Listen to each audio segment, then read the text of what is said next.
But if you want any more food, please go out before we get started. I just wanted to reiterate that going forward, the doors are not going to open until 8 o'clock. Okay, so can't come in to use the bathroom. 8 o'clock is going to be when the doors open. And our hosts have asked that, and that's what we're going to do going forward. So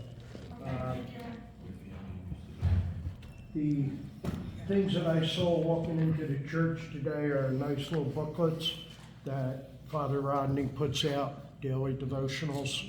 So can't hurt, might help, you never know.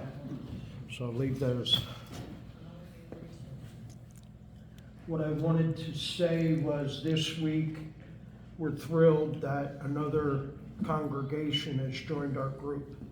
So right now we have about 8 to 9 congregations in Horsham Township that are part of our group, but they're just in the boundaries of Horsham Township. We don't go out to Upper Dublin or Gwynedd or other areas that are outside our Horsham Township, but one that is up on Horsham Road. It was called the Abramson Center. It's been renamed now for the Horsham Center for Jewish Life. And it's kind of like a nursing home or mostly Jewish, but you don't have to be Jewish to get in. And they have a synagogue in there, and they now have agreed to be part of our group. And we're real happy because Horsham is, I'm going to say, pretty vanilla. We're not real diverse, just the way it is. So we're very happy to have as many different diverse groups. I know diversity is one of those political topics right now, but diversity makes you better, really, at the end of the day. So we are hoping, we would love to have a Muslim temple or a Sikh temple or someone else join us. Right now we don't seem to have those within our boundaries. So hopefully as we grow and we go outside our boundaries, we can bring along some of those other denominations and be part of our group. One of the reasons that I collect the emails is to kind of see who's coming. Every month now, it seems we're getting a few more people, and we greatly appreciate that. You know, we're growing, we're trying to do social media. Most of our volunteers are my age, or, you know, we're not real good at social media, but, you know, eventually the good word is going to spread. And, you know, if every meeting we get one more person, that's good. And our goal is, as a group, this is not our full-time job. You know, we do what we can when we can. If we help one person, that's great. If we help 10 people, that's great. If we help 100 people, that's great. So we do have the closed bank. We do have English second language classes. I'll ask you to look at the little trifold, the Horsham Interfaith. And as we get more volunteers, we will be expanding our programs.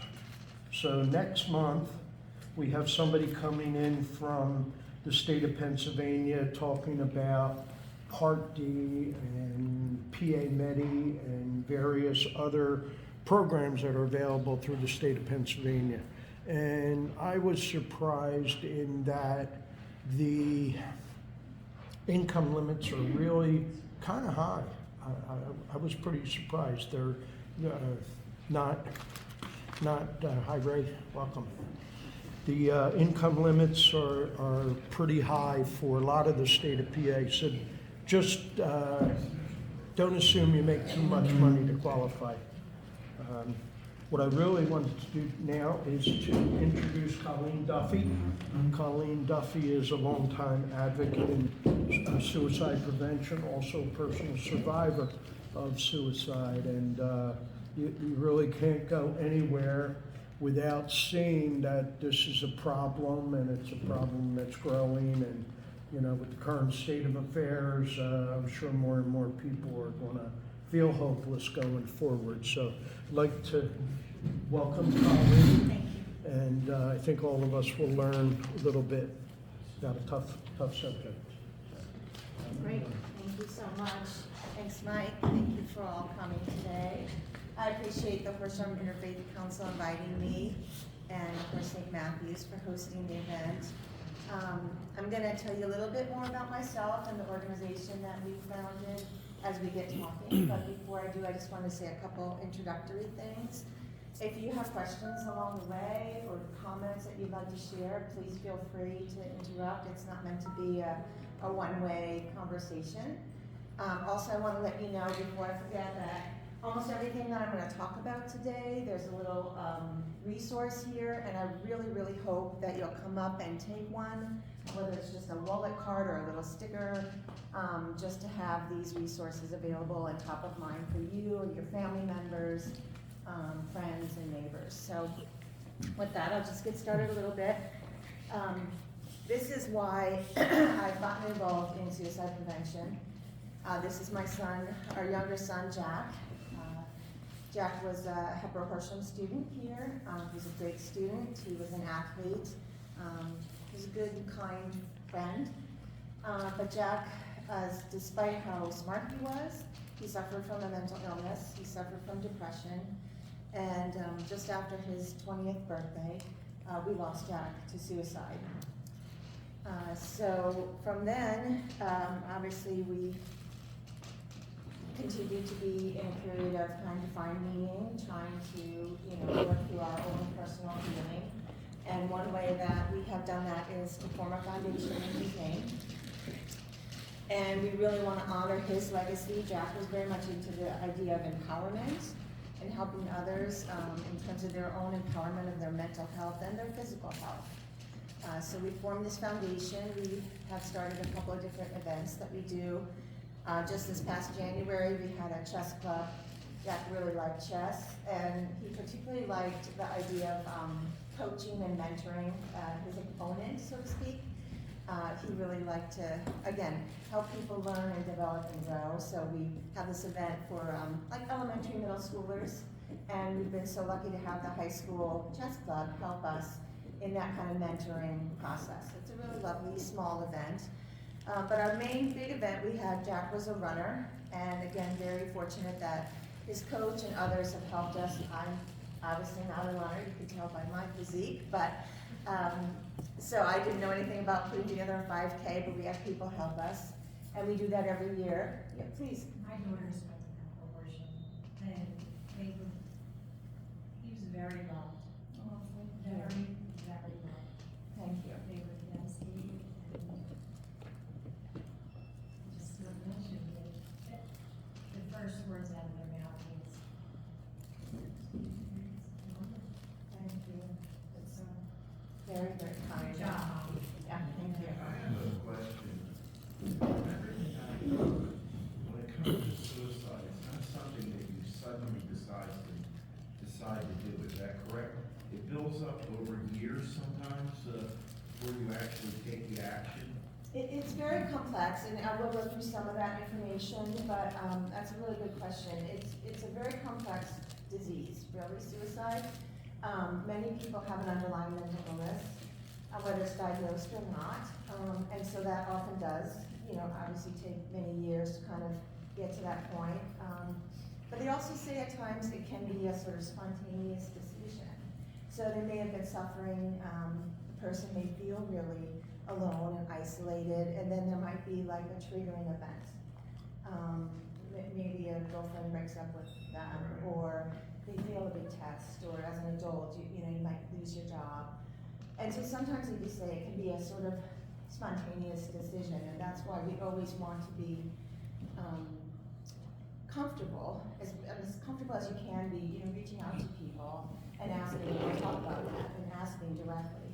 Did any of his friends have any idea that he was in this kind of shape? as you said? No, yes and no. With Jack's situation, he had an attempt in his senior year of high school first, and he was hospitalized. He went through multiple programs after that, and he was doing well. And so some of his close friends knew about that.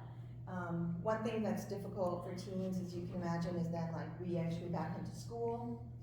And what do people, well, first of all, you're way behind on classes because you've been out at the hospital or other programs, and so that's really an area of need, that I feel strongly about. Jack was lucky because he's very, very, very smart, and you can brag about your children, right? So he could catch up with the schoolwork, but there's still that social stigma, and who knows and who doesn't know, and what do they think or say about that. So getting back to your question. So some of his friends knew, so then they knew after that he was in recovery, as they call it. But then he decided to go off to college. We were open to what he wanted to do about that, because it was kind of between, kind of the senior year, summer. So he decided he didn't want to go. But where he went was kind of isolated. He was up in New Hampshire, and so I think that he, again, no problem with the academics, but social integration. I think it's a really difficult time for young people. Any transition is difficult for us as humans, change and transition. But when you've kind of left your friends behind, and there's a lot of pressure on kids these days, well, what are you going to be? What are you going to major in? Jack didn't know what he wanted to major in, which I always told him, it's because you're good at everything. And that's a blessing, that's great. But, people asking, and so there's different pressures. And I guess because he was in New Hampshire, he didn't have your support. Yeah, we obviously tried to be there. At the end of the day, when he died, he was home with us. He was. He had recognized that he was struggling socially and integrating into school, and he decided that he wanted to come home. He said he was dropping out. We said, we'll take medical leave, because it was, a difficult, Yeah, it sounds like he should have gone to maybe Temple or University of Pennsylvania. Yeah. Closer to home. Yeah, so anyway, he went, and I don't wanna take the whole time talking about Jack, but I appreciate you asking, and I'd love to talk to you more about your family, just know who you are later, if you don't mind. So anyway, yeah, we have the 5K run, and I'm not here to advertise our programs, but just so you're wondering, when I have these slides that say Jack Duffy Foundation, that's who we are. It's just a small family foundation, and he loves snow leopards, that's why it's snow leopard, so just to share that. But then I want to transition a little bit to a bigger picture beyond me and my family. Why do I feel like all of us should help to fight suicide? It's, as Mike said, it's a big cause of death in the United States.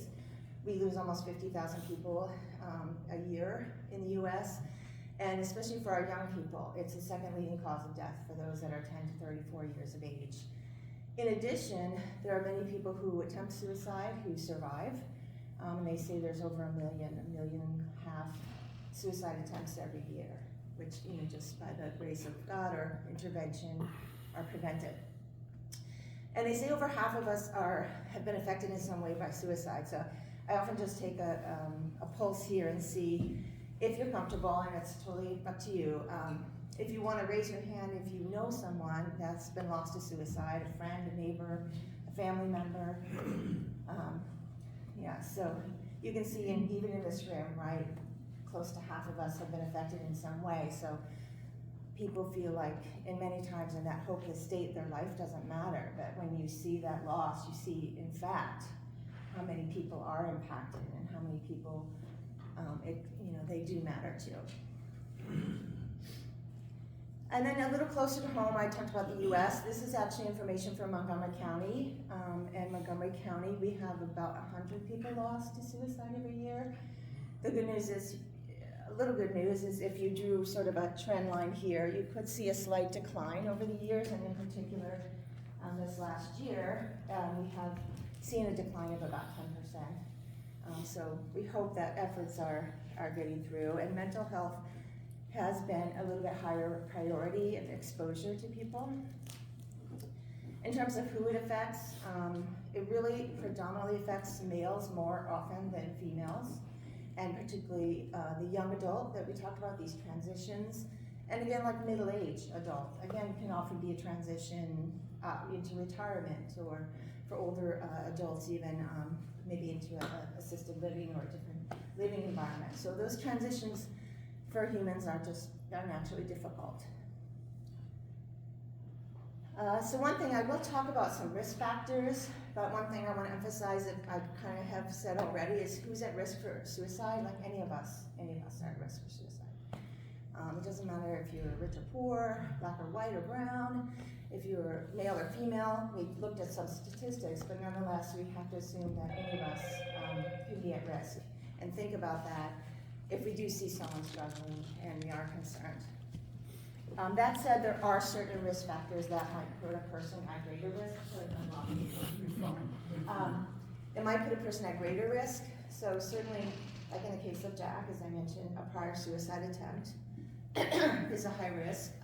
If they're misusing alcohol or drugs, if they have a mental health disorder, particularly depression or mood disorders, are very much high risk. Access to lethal means. Regardless of how you feel about guns or gun ownership, if you have a unsecured, firearm in your house or school or wherever it is, that is, potential risk for someone. Same with drugs that a person could overdose. So those are what we call lethal means. Certainly, childhood trauma can come back to haunt people and be a risk factor. Social isolation, I mentioned. With Jack, that was something after he came home, and you asked, did his friends know? Well, he kind of withdrew, and one of his friends was overseas on a I won't say mission, but an adventure, whatever. And so that was probably his best friend, so he wasn't connected, and he wasn't really reaching out or responding. Friends wanted to connect with him. Certainly, chronic disease and disability that causes pain or isolation can be a risk factor. And then lack of access to health care. Now, there's some good news today. So there are certain what we call protective factors, which then can help a person in terms of reducing their risk for suicide. So again, the opposite. Many times these are the opposite of what we just talked about. So if there is available, accessible behavioral health care, that's an important protective factor. If a person feels connectedness, whether it's a close-knit family environment, whether it's a group of friends, whether it's in school or in an assisted living, wherever there might be, that idea. You hear more about this, right? The epidemic of loneliness, and the flip side of that is connectedness. Knowing that people do care, that we're part of a larger whole. Certainly, certain life skills are very much protective factors. So we talk about resiliency a lot of times, so adapting to change, problem solving, ability to cope. And these are things that people, can learn, that you can practice, that you can educate yourself about. Having a purpose or meaning in life, again, limited access to lethal means, and then any kind of, personal beliefs or religious or otherwise that discourage suicide.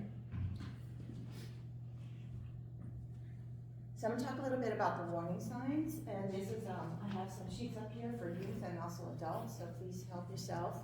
But in terms of warning signs, I'll go through kind of things that you might hear a person say, and then also things that you might observe in terms of their behavior and actions. And it's hard. I mean, if we all knew the warning signs and could intervene, then, the situation wouldn't happen. But one thing is to think about, in particular, has there been a change in their behavior? Is this a new issue that you haven't kind of seen along the way? Again, it's tough, and I focus a lot on youth and teens, but that's my experience. So it's tough in teens. Like Jack would be irritable, so that's one that you see. And I would just think that was Jack being a teenager, right? Shut the door, out of my room, that kind of stuff that you get from teens. But not to make light of it. So talking about, certainly if someone's talking about making plans, take them seriously. Don't think, oh, they just want attention, and I'm not saying you would, but some people might. They talk about being a burden, as Mike mentioned, feeling hopeless, feeling that people would be better off without them. So these are some of the words that you might hear and listen for. And then actions, like I mentioned. It's not always obvious that it's depression. Sometimes, especially in teens, depression shows out as more like anger, or as I said, irritability. If they've increased their use of drugs, or it's a new issue for that individual that you hadn't experienced to date, that may be a coping mechanism for the mental health and anguish that they're feeling. Sleeping, again, tough to tell with teens, but sleeping too little, or not sleeping hardly at all. So just those sort of ends of the line there. We mentioned withdrawing or feeling isolated. Sometimes you can see rage, again, anger, and then also just maybe just the extreme mood swings. You think they're fine one day, and the next day they're just so low. So those are some of the warning signs to look for. Any questions or on that? So what should we do? And this is where we all wish we had the answer, the perfect answer, right? But what can you do that can help? Certainly, we've learned from multiple research initiatives that you can ask. You can ask, are you thinking about suicide? Have you thought about ending your life? And believe me, I know it's a lot easier to say to do that than to actually do that, especially with someone that you deeply, deeply love. I used to say to Jack, are you thinking about hurting yourself? And at some point he revealed to me, he would say no because, well, I wasn't gonna hurt myself, Mom. I didn't want to do anything that hurt. I was gonna kill myself. And so as tough as it is to say and ask, and there's still been maybe reasons why they might deny it. And when Jack ultimately did die, he still denied it because he didn't want to be hospitalized. A child or a good friend, a brother or sister, they may not want you to worry about them. They may know that it's really going to scare you, which it is, because you love them.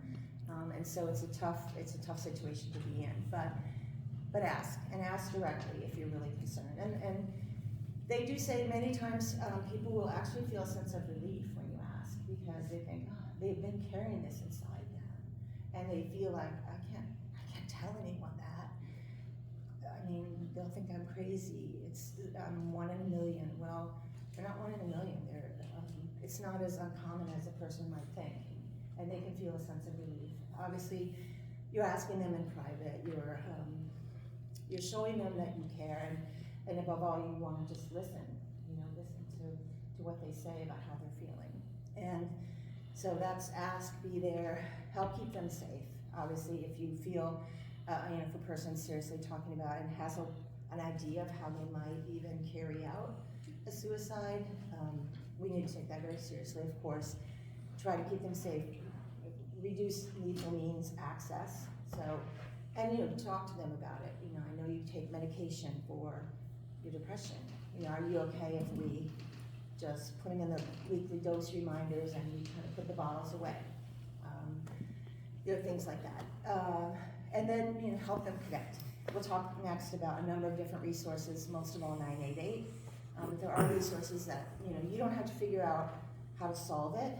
I mean, you might think, I don't know about suicide. I'm not a counselor. I am not a counselor also, so just a caveat. So you don't have to think, I don't have to solve this. I just need to be there and help them connect with a professional who can help them, right? And then follow up.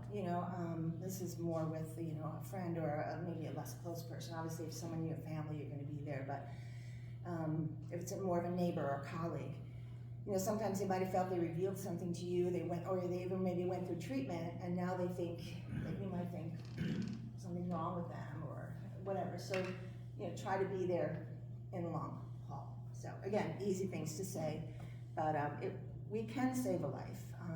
I do believe that, despite my situation. So I'm going to go through a couple of the resources. And first ask, how many of you know about 988? If you don't mind, raise your hand. Yeah, and that's okay. 988 is pretty new. There was a longer 800-247-HELP you might have heard of, which was the Suicide and Crisis Lifeline. But over the last several years, there's been a lot of advocacy to try to get a simple number, easy to remember, just like 911. So, and it's really just that parallel. So you see a medical emergency, someone's in distress medically, or had an accident, obviously everyone knows, call 911. So the counterpart is that someone's in mental anguish, someone's in distress, you're concerned about them possibly hurting themselves or taking their life, call 988. You can call with them, if they're comfortable with that, or at least maybe get them started. They can call themselves. You could call without them and just try to get some help, like, I don't know what to do, they don't wanna get help, but I wanna help them. So it's really a wonderful service. It's available 24/7, totally non-judgmental, confidential. And you can see some reasons in the bubbles or balloons, what I'm sure what those are over there, but of why to call. It doesn't have to be, oh, well, I'm not sure they were thinking of killing themselves, or I'm not necessarily thinking about that myself, but I'm really struggling with my mental health, with substance use, with dealing with a trauma. So really, they want to hear from you. It's there as a service to all of us. In Montgomery County, we're also very fortunate to have additional resources. In fact, our mobile crisis unit is actually the organization that will respond to 988 calls. But as you can see here, there's also a number for them and I have their information here, if you want to call them directly, particularly if you're worried about a minor. It's a good option to kind of talk through, what you might be able to do or want to do.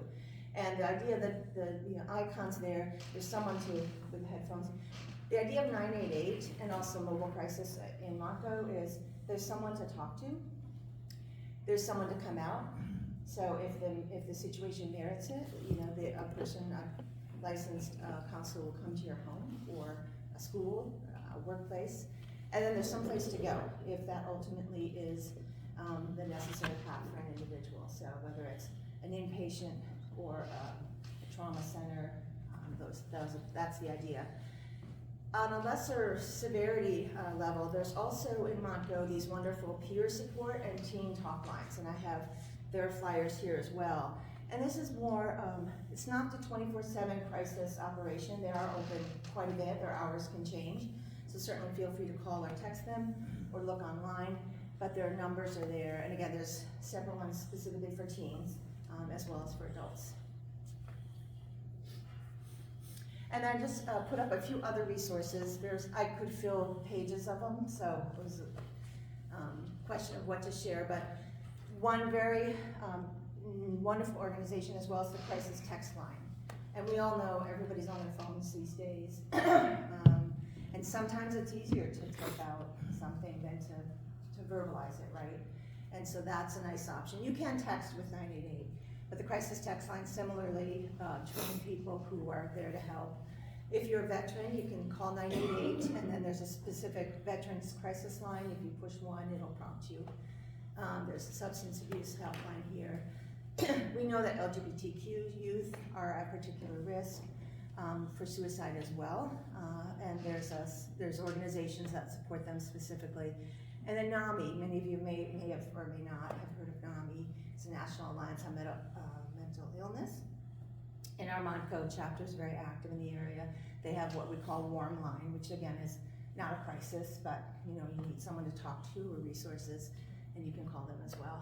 So just gonna wrap up here and then hope to hear from you. But so hopefully what you've taken away or what I've tried to share is our mental health is just as important as our physical health. And I think again that's getting a little more attention, which is wonderful. But the flip side of that is a mental illness or struggling mentally can also be as fatal, as concerning as a physical health illness as well. But importantly, you can be a person to save a life. And it's always best to assume that you might be the only one that actually is reaching out.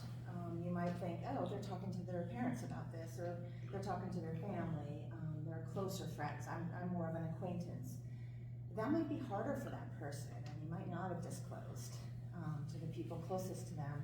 And it may be easier to talk to a person they trust, but maybe isn't, their immediate family. So it's best to assume, if you're concerned, what is the worst that can happen? They might shrug it off, but they're gonna know that you care about them, right? So reach out, ask them how they're doing. And then if it's yourself, again, I hope that you'll feel comfortable telling someone that you trust, and certainly calling any of these support resources, because things do get better. you talk about, does it build up over a long time or is it sudden? We all know one thing is inevitable, and that is change, right? Things will change, and especially I think for youth, you know, they often don't have that experience that we have as we get older to say, oh, well, I remember in high school, my girlfriend broke up with me and I got over it, right? You know, but when you're there and you don't have that life experience, you don't always realize that it's going to get better. It will get better. Things can get better, and we all matter. We matter. So that's really what I had to share, and I appreciate your interaction. Questions? Thank you, Colleen. Yeah. Does anybody have any questions, or I'm sure Colleen would talk to you after if you have a more personal. Yeah, absolutely. If you'd rather just come up, one-on-one, that's fine. Also, she has a lot of resources here at the table. So, two quick things. I Oh, I'm wanted. sorry, you had a question, do you mind? Oh, go ahead. When you identify the person and, let's say that they do go to a facility, they get the help, and at some point, they say, okay, we're done. Now what? I mean, is it just like, hey, good luck, have a good life? Or are there existing follow-ups? Yeah. And built into the system to support that person as they try to get better? No, that's an excellent question, and again, if you don't mind, I'm gonna share a little more of our story, right? So, a person that gets out of an inpatient facility is actually at a very high risk of making an attempt or dying by suicide.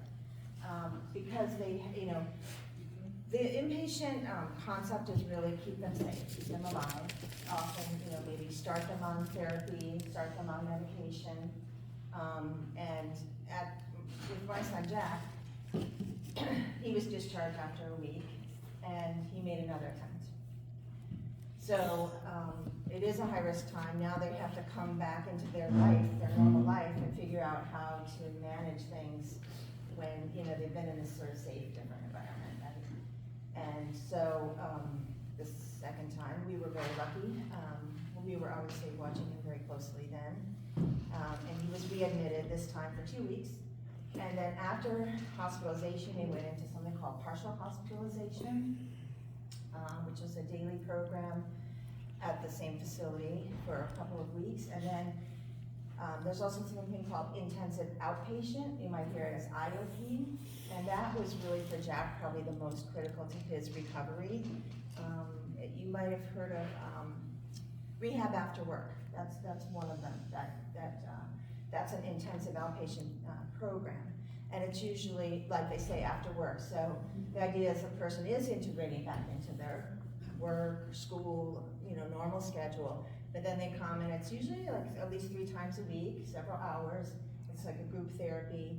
And that way they're helping the person manage these issues as they are in real life. Right? And so there are a number of sort of what they'll call step-down care. And in reverse, you know, they can be used in reverse, right? So a person might be recommended to go to intensive outpatient instead of, you know, being hospitalized.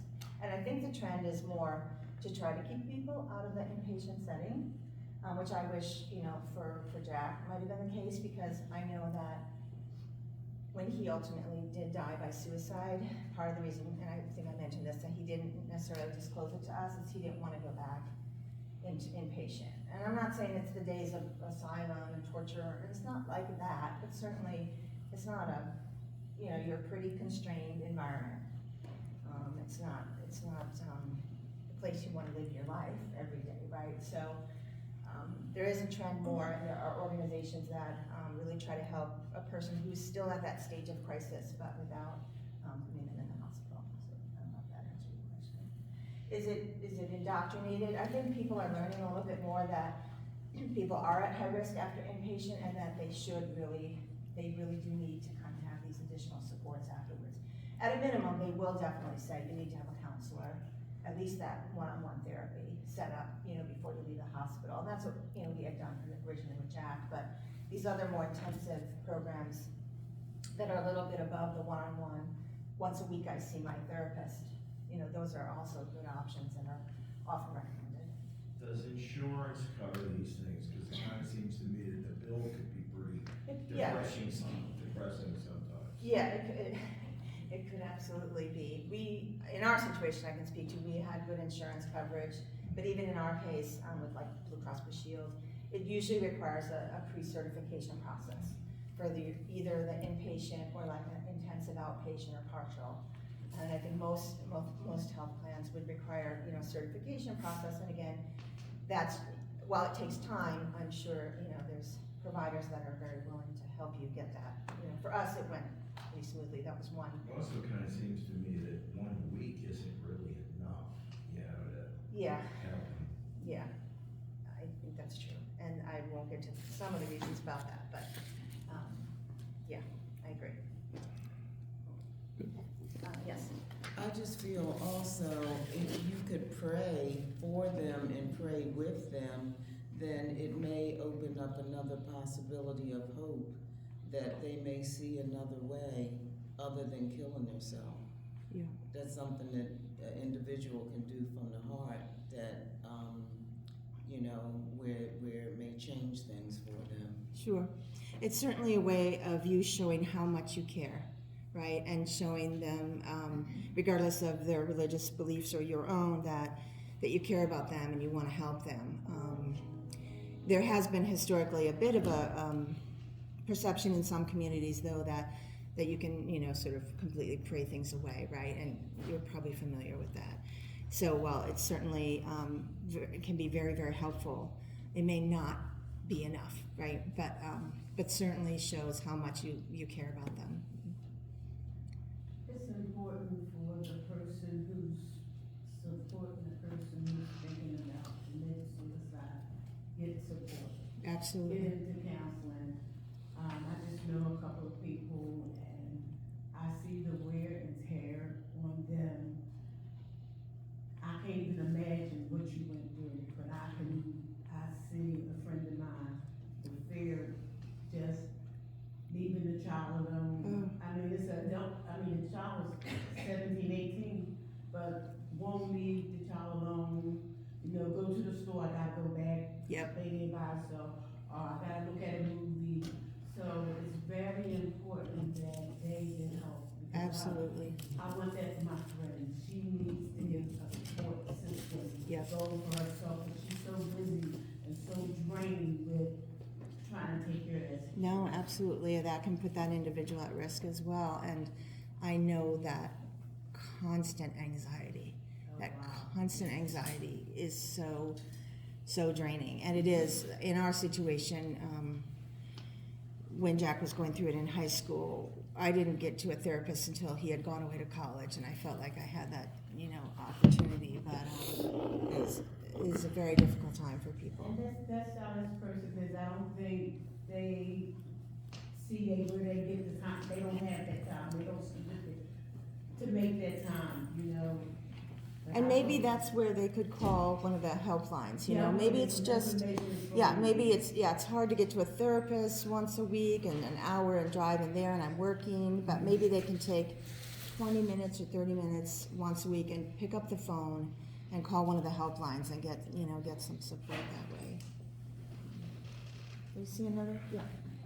When you're talking about help, and you go into clinics or you go into hospitals to get help, I mean, that's, to me, that's extreme, but are there programs where before the person even contemplates, but you see some of these warning signs, are there peer mentors or programs short of going into a hospital or facility that can kind of shadow the person and guide them, so to speak, and to try to develop some healthy outlooks toward life?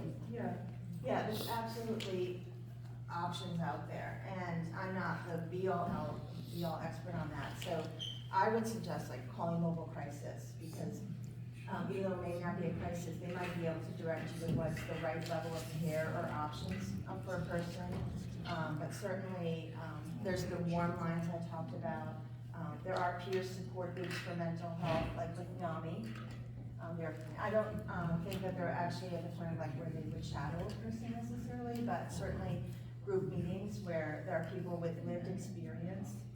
And I know for Jack, I mentioned the IOP, which is intensive outpatient, so it's meant to be more than just seeing your counselor once a week, which I'm not belittling that. That is obviously very, very helpful to some people. But sometimes that group interaction can really help, and I've seen it with personally with grief groups that I've been to since we lost Jack, that sometimes you can't necessarily articulate how you're feeling or a certain situation, and yet, someone else will bring it up.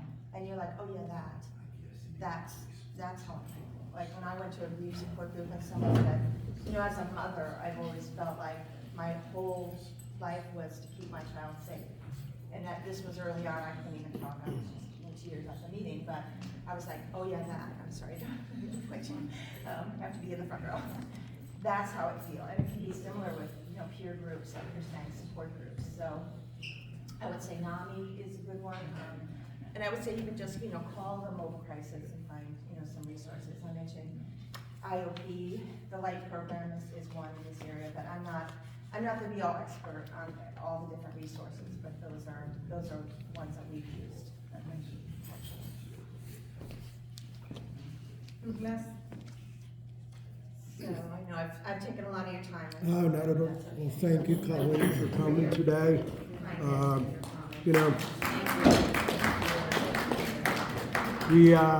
We all try to help each other, but it's got to be a special good feeling when we help somebody maybe save a life. What I want to do is just take one more minute and say a special thank you and welcome to Ray Heath for coming out.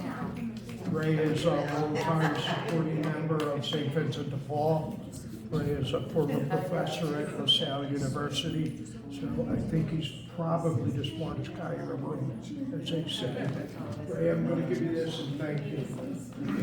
What we will be doing is we're going to be sending this out by email or text. It's our new newsletter, so that'll be coming. And please keep coming and supporting us. We appreciate it. So, and stay warm. Thank you, everybody.